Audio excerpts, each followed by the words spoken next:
За бид Сэлэнгэ аймгийн Баянгол сумын тариаланч Ням Самбуутай уулзж байна. За 25 оны ургац будаа холбоо дээр буудсан байна тийм ээ. Ямар жил болж өнгөрөв энэ жил ургац тариа ямар байна?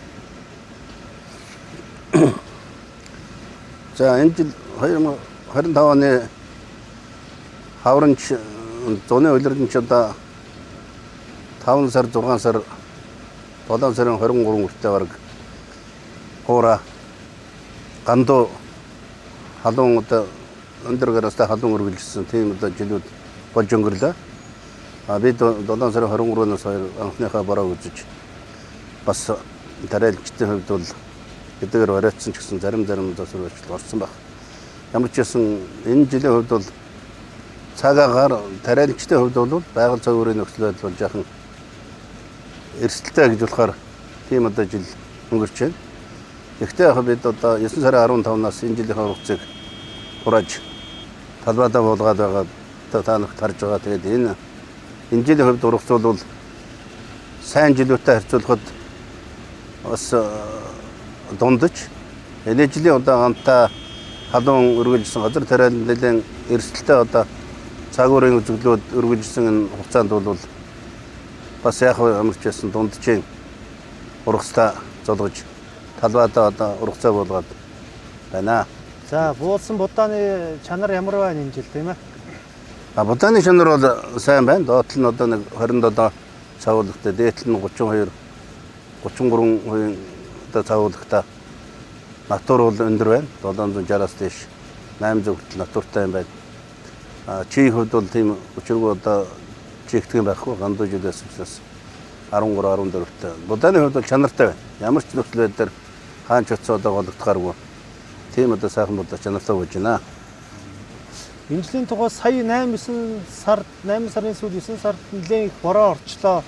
Энэ бас одоо үрдрэнд подгоон төрөх гээд нэлээд хүндрэл бас гарсан юм шиг байна тийм ээ? Тий. Яг энэ ерөнхийдөө бид нар чинь нэг 5 сарын түрүүчийнх нь бол нэг 8-9-аас эхлээд тарьсан.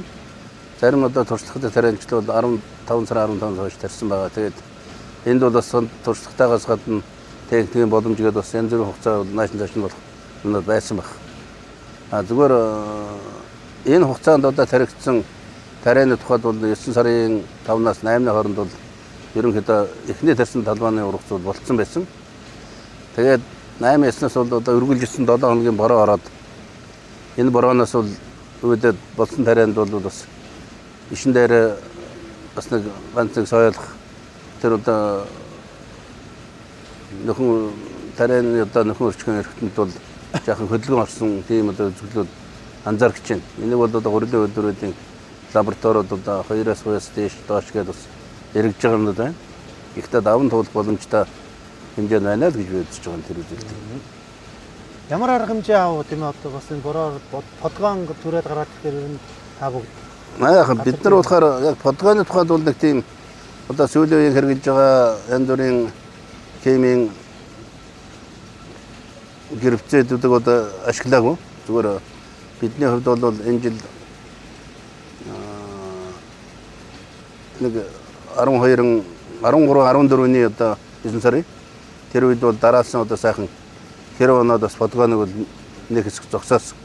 Тэрний дараа бол тариа бодгоо ногоон төрлөг маань зогссон болохоор тариа бол шууд хураалт нэг 5 хоног орсон.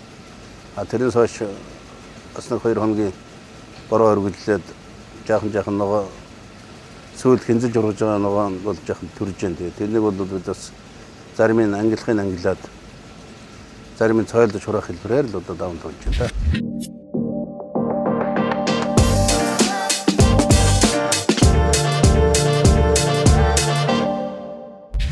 Энэ жил чинь ер нь 7 сард тэр их халаалт бол баг хөрсөн дээрээ 50 градус хүрсэн гэсэн тийм барсан ш 60 гарсан ш хөрсөн дээрээ. Хөрсөн дээрээ 68 тэргээд адвайсан цагуурын тэр их халтыг ер нь яаж тесч давж гарав ямар арга технологи хэрэглэв? Зуны туршид. Гэхдээ яг уламжилт одоо технологи тэр хэрэгжилж байгаа. Тэрэн дээр бидний хувьд бол нэгдүгээр цай оранж маань одоо асар их нөөц байд юм гэдгийг харууллаа. Хоёрдугаарт бол сайн одоо өртөө өөрийн үндэсний ургамал газар тариалан хүрээлэнгийн эрдэмтэн докторууд маань одоо үеийн үед олон жил одоо хөнөөх хөдөлмөрөөр бүтээсэн дархан 144, дархан 193 гэсэн сортуудыг залуу сортуудыг одоо хэрэглэсэн нөхцөл байдал бол бас хүчин зүйл болсон. Дээр нь одоо бид бас энэ ургамал газар тариалан хүрээлэнгийн дэргэд одоо Beyonder гэдэг бас нэг бидний хэмжээнд таарсан сайхан бордооны үйлдвэр одоо ажил бидэнд бол энэ жилийн хувьд бол одоо бүр онцлог хэлэхээр ач холбогдол боллоо гэж үзэж байна. Яагаад гэвэл бид бас тарианы угаанд одоо өөрчлөлт тэр цаг үед нь бол бид бас хилэмалцаа зээл хуулиар өөрийн үйлдвэрлэж байгаа юм дээр ч бас учир зөв бол санхүү янз бүрийн бэрхшээл баригдахгүйгээр одоо 2-3 удаа энэ бордоог хэрэглэж чадсан болохоор бас тодорхой хэмжээний эрсдлийг даван туулсан баха. Хөллөө гэж одоо бид бас ерөнхийд нь хувьдаа тэгж дүгнэж байгаа юм. Бордсон талбай, бордоогүй талбай хоёр бол мэдээж одоо ялгаа байгаа л бах тийм ээ. Байгаа бах. Би манайх бол Улаанбаатар тарсан бүх талбайгаа бордсон. Энэ тийм болохоор яг манад одоо тэрэн тэгч шинэ ингэж бүгдийг нь одоо 3 удаа бордож өөрснөө одоо ганц хор цацагтай байсан бол бид нараас 2 хор цацагтай болохоор нэг 3 өдөртөө бордоогоо цацаж дуртай цагтаа өөрөөр хэлбэл орой өчийн цагаар нь бид халуун биш одоо цацагчдаас ургамдаа хөргөж чадсан бол их боломжтой боллоо гэж үзэж байна. Нэгээрсөө л одоо яг нөгөө агрономчдын заавар зөвлөмжийн дагуу л одоо технологийн дагуу л явсан байна шүү дээ тийм ээ. Ургамал газар тариалан хүрээлэнгийн эрдэмтэн доктор одоо Ганбаатар Намбар гэсэн доктортой би одоо мэрэгжлийн мэсхүүний хувьд эднэртээс нэг тамтарч ажиллаж эднэрийн заавар зөвлөгөөг технологи гэж үзэж одоо хэрэгжүүлж байгаа. Тэгээд тэр маань бол бас одоо ач холбогдол өгж байгаа. Бид бол төгссөн сургуулиас ахуулаад энэ байгаа үндэсний хүрээлэнтэйгээ бол жил болгон асуудыг жижиггүйх бид нараас хамтарч ажиллаж байгаас тэмдэглэж хэлэх ёстой гэж бодож байна. Манай тариаланч зөвхөн бордооны одоо зөв зохистой хэрэглээ гэдэг ярил ер нь хэрэгжилж байна. Тариаланчд бордоог. Энэ жил бол тариаланчд бол сайн хэрэглэдэг шүү дээ. Хаана ямар урдаа яаж хэрэглэх үү гэдгээ л одоо тэр өөрснөө онсон алдсан хүмүүс өөрснөө өгнө. Ямар ч байсан бордоог бол бүх тариаланчд хэрэглэсэн. Цаг хугацааны хувьд одоо цаг хугацаанд нь хэрэглэж чадвал одоо мэдээж үрдэн өгнө. Баг зэрэг хоцор бол баг зэрэг л үрдэн өгнө гэсэн. Тэр нийтдээ бол хэрэглэсэн. Хоёрдугаар нь бас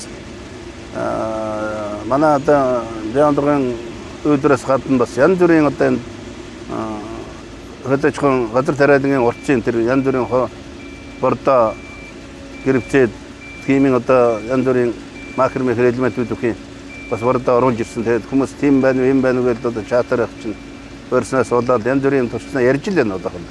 Тэгээд энэ намрын хураалтын дараа бол одоо энэ эрсдлээ жилүүдэг сайхан онд үйлдвэрлэлийн төвшөнд ч юм уу тийм ээ, үйлдвэрлэлийн төвшөнд ч юм уу ургацын баяраараа одоо сайхан баярлахтай ч гэсэн энэ дээр бол бас хэсэг бүсчсэн одоо хэлбэрээр тэгээд тариаланчтай оролцоотой эрдэмтэн мэрэгдийн оролцоотой бол бас одоо жил жилдэн дүгнэж баримжуулах хэрэгтэй байна юм. Бид чинь бол одоо 30 гаруй жил тариалан эрхэлж яхад яг адилхан тийм хавар 100 намар одоо таарахгүй шүү дээ. Жил өөрийн цагуурын онцлогтой өөрийн гэсэн ашаар шингүүд зүйлж тэрэнд бид нар одоо дасан зохицох гэж явсаар байгаа.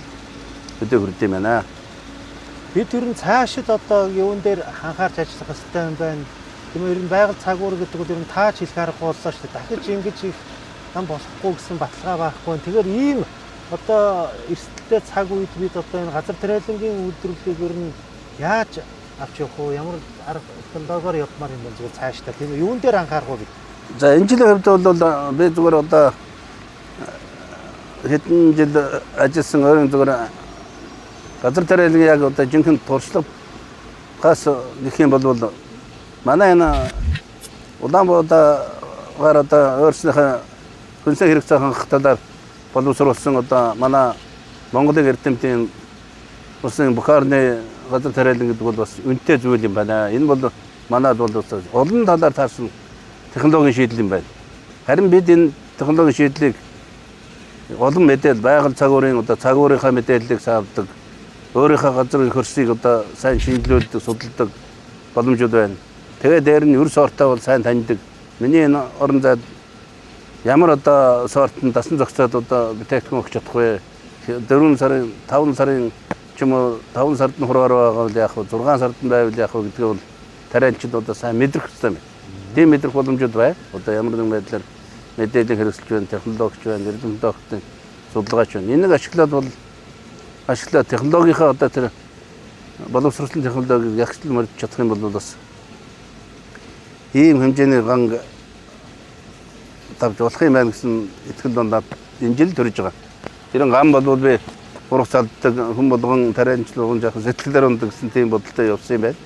Тэгээ энэ жилийн хувьд бол бас залуучууд хамт газар тарианы үйлдвэрийнхээс хамтарч нэгдэж мэдээлэл солилцож тэрнийг зөв хэрэгжүүлж чадж байгаа болохоор цаашдаа бол байгаль цэвэр өөрчлөлтөнд тэр өөрчлөлт дасан зохицох хэрэгтэй гэж байгаа. Нэгдүгээр тариалж байгаа ургамал өр тарианыхаа ургамлыг дасан зохицож чадж байгаа өр сортыг бол сонгон шалгаруулж мэдээлэл болох хэрэгтэй. Дээр нь газар тарианыхаа энэ одоо 5 жил шинжилдэг шинжилгээгээд одоо лабораторич нь хурдан хариу өгдөг болсон энэ нөхцөл байдалд бол тэр газрынхаа одоо шинт байдлыг бол хэсэгчлээ ч юм уу тийм ээ. Гол талаадаа бол үзүүлээ тэрнийхээ одоо бордохоор байна уу? Эрж урдгаар ботхоор байна уу? Органик урдгаар ботхоор байна уу? Тэгээд одоо өр сортаа цаг хугацаанд нь ямар мэдээлэлээр тарих вэ? 15-наас хойш тарих уу? Эрт тарих уу гэдэг одоо сортууд биш үү? Эртийн сорт нь яхаар байна. Дунд орой болцтой сорт нь яадаг гэдэг ер нь тэгээд олон мэдээллийг л одоо сайн цуглуулж сайн хэрэгжүүлэх ёстой юм, ашиглах ёстой юм байна гэсэн.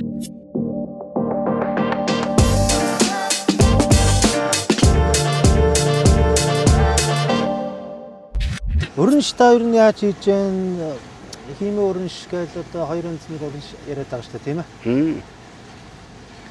Би бол хуучин зүгээр химийн өрнөш ч юм уу уламжилт өрнөш хэрэг бол янз янзаар хослуулж ирсэн. Тэр нь болохоор химийн өрнөш хийчээ дараа нь хаглах биш. Хавдаг байсан та. Тэгээд хүн чинь нэг тарианч хүн чинь нэг сайхан хөрөн юм боловчруулгыг сайхан болчих гээд байдаг. Анх эхлэхдээ л шинэ газар тарианд орж байгаа ус чинь баг газрын хөрсөг эргүүлээ ажиглаар л гоё болчих гэдэг юм шиг нэгдэж бүх тарианчд хагалдаг. Хагалгын төлөө нэг 10 жил явдаг юм шиг байлаа. Тэгээд дараа нь одоо тэр хөрсний элэгдэл левдэрл гээд тэрний үржин шим авч байгаа ургацгаар бодохоор одоо сүүлийн 20 жилд бол газар хагалгаа болсон. Засгийн газар ч одоо хорцсон байгаа шүү дээ. Тэгээд энэс хойш бол бид бас хим тэгэлдэн шүүлтгээд бас технологи орж ирсэн. Бид бол энэ жилийн хувьд бол 100% хим хийсэн, хим өрнөш хийсэн. Тэр хим өрнөшөөс бодисоо сонгоод бодисын чанартай тэр доод нормоор хийх юм бол энэ жил манай өрнөш бол химийн талдаа өрнөш талдаа сайн болсон гэж үзэж байгаа. Тэгээд газрынхаа нөхцөл байдал бас тэр чинь санхүү байна тийм ээ. Аль нь одоо уламжлалт нь болохоор арай жоохон бага мэгүүд яг нийлбэр дүнгээр адилхан л байдیں۔ Тэгээд одоо янз бүрийн хор гэрвчүүд орж иж байгаа болохоор тэрнийг үр ашигтай ослож ашиглах нь бол явандаа бас газар тарианд өгөөжтэй болох юм шиг байна. Энэ жил улсын хэмжээгээр ерөнхийдөө хүнсний Улаанбаатарын тариалт буурчлаа.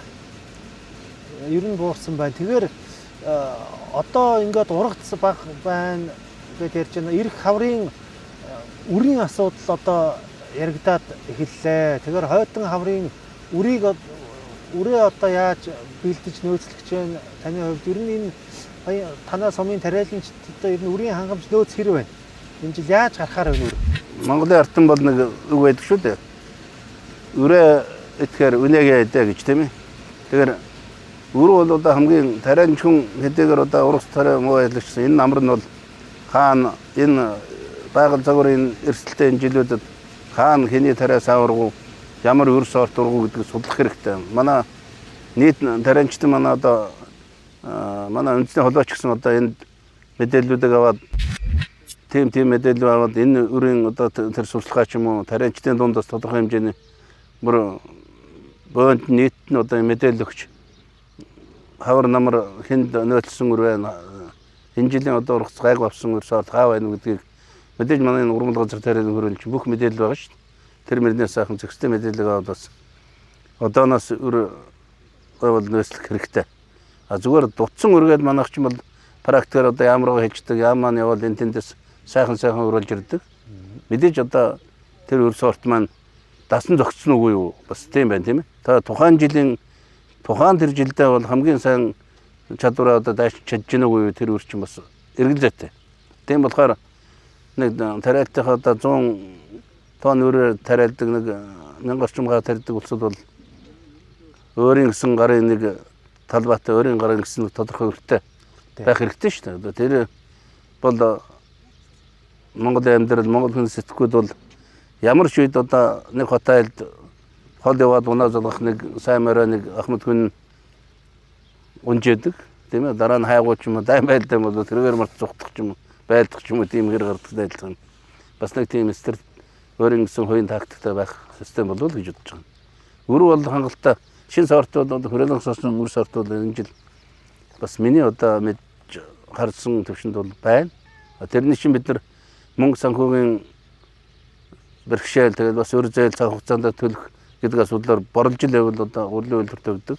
Борлжил байвал одоо сандаа угаад хэдэн төгрөг авдаг, өрөө хаадаг ч юм уу. Иймэрхүү байдалд одоо энэ сайхан налаж байгаа үед бол хаан сайн өр байна уу? Тэрийг одоо захиалаад байгуулагч л ингэж нөөцлөх хэрэгтэй болов уу гэж бодож байна. Үр зээл гэснээс ер нь одоо манай тариаланчдад дийлэнх нь жоохон бүхэл юм нь одоо банкны зээлтэй ингээ байж байгаа харагддаг. Энэ жилийн тухайд бас энэ ургац тариа авал ингээ жоохон ийм болчлоо, асуудал үүсчлээ гэж тэгж байна. Тэгэхээр энэ нэг зээлийг одоо хугацааг нь энэ жилч биш ер нь одоо өмнө жилүүд ярьж ирсэн энэ нэг банкны зээлийг хугацааг нь жоохон сунгаад өгөх хэрэгтэй байна. Боломж олгох хэрэгтэй байна гэж дийлэнх тариаланчд ярьдаг л да. Та энэ дээр зүгээр ямар бодолтой явдаг? Энэ дээр хаа хувийн бодлоо гэдэг. Тэгээ хувийн бодлоо хэлчих та. Ер нь өөрөө бол тийм үг байдаг шүү дээ. Өөрч өглөө босохоор өдөш хасгаана гэж сайхан байдیں۔ Сайхан үгүй бидний амьдралын л үг. Тийм болохоор өөрөө хойшлуулна гэдэг бол төр зур санаа марч байгаа. Дараа нэг боломжтой үеч нөгөөд чинь гараад ирдэг байхгүй. Тэгэхээр тариаланчтай хөвжүүл тэр сайхан тэр нөхцөлд боломжийн одоо нөхцөл байдлыг одоо тал талаас нь ярилцах хэрэгтэй. Одоо толгой маажал бас банкны зээлтэй байсан. Тэгээд Төвөмгийн тариаланчд бол тэрийг одоо сайн мэднэ. Энэ онцгой нөхцөл байдал үүсэж чинь гэж бас байгалийн гам шиг. Эн чинь бол баг тэгж том ялж болохоор байгаль цагаар үзэгдэл болно шүү дээ. Онцгой үзэгдэл. Энэ бол гам шиг бас нэг талдаа. Учиргүйч одоо нэг сайн болцоо манайдынхан одоо ингээд нэг авч байгаа хэмжээгээр нэг зээлд дарчих хэмжээнд байх гэж баримжааж байгаа. Яг эцсийн шийд гараагүй шүү дээ. Тэг чин Төвөмгийнхэн бол нэгдээд энэ хурлын гишүүд энэ хөдөлгөөний хамтаа хэлэм олдсон юм билгүй. Тэр онцгой гамшигын тухай хууль гэдэг нэг эрсдлийн тухай хууль үлээ. Нэг тийм хуулийн дээр бас яг энэ ингэж ирсэж байгаа нөхдүүд бас одоо асуудал өөрөө харах боломжууд төр засгийн талаас байгаа юм бэл. Тэрнийг бол судалж тавих юм бол тэр өөрөө өөрхөш бас нэг тодорхой хэмжээнд тийм ээ. Банк нь бол зээлийн тодорхой хэмжээнд хөнгөлдөг юм уу? Яг үндсэн зээлийн төлөх боломж нь байна уугүй юу? Яг эрсдэлтэй хэсгүүд өөрөөр хэлбэл үр худалдаад авчихсан нөхцөл байдлын тэр гамшигын сангаас хойш одоо бас нөхөндөлдөж юм. Тэгж л одоо эрсдлийг даван туулах юм бол зөв болно. Зүгээр одоо чи хойтон хүртэл бай гэж хойтон жилд дахиад гам болчихвол нэмэл зээл болоод чинь шал дэмэн ш. Тэр бол одоо би нэг өрөвж байгаа юм шиг мөртлөө улам эрсдлээр төлчих юм гэсэн үг. За баярлалаа.